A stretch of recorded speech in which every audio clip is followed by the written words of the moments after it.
അസ്സലാമലൈക്കും. നൂനു കിച്ചൻ. ഞാനിന്ന് ഉണ്ടാക്കാൻ പോകുന്നത് നത്തോലി പീരയാണ്. ഞാൻ കുറച്ചെടുത്തുള്ളൂ. നത്തോലി, പച്ചമുളക്, കരിവേപ്പില നല്ലോണം കട്ട് ചെയ്തത്, പച്ചമാങ്ങ, ഇഞ്ചി, അതുപോലെ വെളുത്തുള്ളി. പച്ചമാങ്ങ യൂസ് ചെയ്തുള്ളത് യൂസ് ചെയ്യുക, അല്ലാത്തവർക്ക് പുളി യൂസ് ചെയ്യുക. അതേത് പുളിയാണ് യൂസ് ചെയ്യുക. അപ്പോൾ അതിൻ്റെ കൂടെ ഞാൻ ചെറിയൊരു മാഗി ക്യൂബ് എടുത്തിട്ടുണ്ട്, ചെറിയ കഷ്ണം. അത് മാഗി എന്ന് പറയുമ്പോൾ നമ്മൾ വെജിറ്റബിളാണ്, ചിക്കനല്ല. ഓക്കെ, ഫിഷ് ആയതുകൊണ്ടാണ്. പിന്നെ ഇതിൽ കോക്കനട്ട് പൗഡർ, ഇതാണ് ഞാൻ ഒന്ന് യൂസ് ചെയ്യാൻ നോക്കുന്നത്. ഓൾറെഡി കോക്കനട്ട് നമ്മൾ യൂസ് ചെയ്യുന്നുണ്ട്. കാരണം വെച്ചാൽ തേങ്ങ പൗഡർ ഒരു സ്പൂൺ ഇട്ടിട്ട് കുറച്ച് വെള്ളം വെച്ച് നല്ല കട്ടിയിൽ നമ്മൾ കലക്കി വെച്ച് കഴിഞ്ഞാൽ ഇതിലേക്ക് യൂസ് ചെയ്ത് കഴിഞ്ഞാൽ ടേസ്റ്റ് ഉണ്ടാവുമോ എന്നുള്ള ഞാൻ യൂസ് ചെയ്തിട്ടില്ല. അപ്പോൾ ഞാനിതൊന്ന് യൂസ് ചെയ്യാൻ നോക്കുകയാണ്. അപ്പോൾ ഇതിന് ശേഷം ടേസ്റ്റ് ഉണ്ടെങ്കിൽ ലാസ്റ്റ് മൂമെൻറ്റിൽ നമുക്ക് മനസ്സിലാവും. അതുകൊണ്ട് ഞാനൊന്ന് ജസ്റ്റ് ഒന്ന് ഇതൊന്ന് ട്രൈ ചെയ്യുന്നു.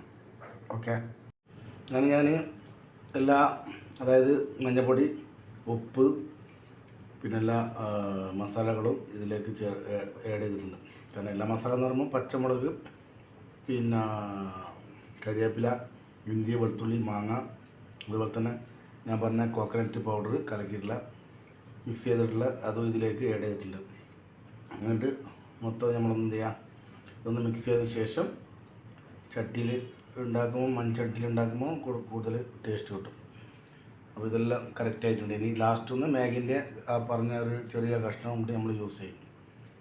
സൂപ്പർ ടേസ്റ്റ് ആയിരിക്കുമെന്ന് ഞാൻ വിചാരിക്കുന്നത്. അപ്പോൾ എന്തായാലും ട്രൈ ചെയ്യട്ടെ. ഞാൻ നോക്കുകയാണ്. അപ്പോൾ മറ്റേ നമ്മുടെ തേങ്ങൻ്റെ പൊടി ഉണ്ടല്ലോ, അതൊന്ന് യൂസ് ചെയ്തിട്ട് നോക്കട്ടെ എന്താണെന്നുള്ളത്. എന്തായാലും ടേസ്റ്റ് ആയിരിക്കും എന്ന് തോന്നുന്നു. മസാലൻ്റെ ടേസ്റ്റ് നോക്കുമ്പം നല്ല ടേസ്റ്റായിട്ടാണ് തോന്നുന്നത്. അപ്പോൾ ഇൻഷാ അല്ലാഹ് നോക്കട്ടെ. ഇതിൽ ഞാൻ കുറച്ച് വെളിച്ചെണ്ണ യൂസ് ചെയ്തിട്ടുണ്ട് മിക്സ് ചെയ്യുമ്പോൾ. അപ്പോൾ ഒന്ന് പിന്നെ എന്താ പറയുക, ടേസ്റ്റ് കുറച്ചും കൂടി കൂടുമെന്ന് എനിക്ക് തോന്നുന്നു. മസാല സൂപ്പർ ടേസ്റ്റാണ്. എന്തായാലും ഇനി ബാക്കിയുള്ള പരിപാടി കഴിഞ്ഞതിന് ശേഷം നമുക്ക് ടേസ്റ്റ് ചെയ്തതിന് ശേഷം നോക്കാം ഇൻഷാ അല്ലാഹ്. അങ്ങനെ ഞാൻ നമ്മളെ നത്തോലി തോരന് മൺചട്ടിയിലേക്ക് ഇട്ടിട്ടുണ്ട്. ഇത് ബാക്കിയുള്ള പരിപാടി ചെയ്യാണ്. ചെറിയ തീരാണ് വെച്ചിട്ടുള്ളത്. എന്തായാലും നമുക്ക് ലാസ്റ്റ് എല്ലാം കഴിഞ്ഞതിന് ശേഷം നോക്കാം എന്താണ് അവസ്ഥ എന്നുള്ളത്. അതിനുശേഷം ഞാൻ പറയുന്നതായിരിക്കും. ഓക്കെ, ഇത് ഞാൻ വെള്ളം യൂസ് ചെയ്തില്ല കേട്ടോ. വെളിച്ചെണ്ണ ഒഴിച്ചതുകൊണ്ട് പിന്നെ മീനിലുള്ള വെള്ളം ഉണ്ടാവും. അതുകൊണ്ട് ആ ഒരു വെള്ളത്തിൽ ഇത് റെഡിയായി വരും. വെള്ളം ഒഴിച്ച് കഴിഞ്ഞാൽ ടേസ്റ്റ് പോകും. എന്തായാലും ഏകദേശം റെഡിയാനായിട്ടുണ്ട്.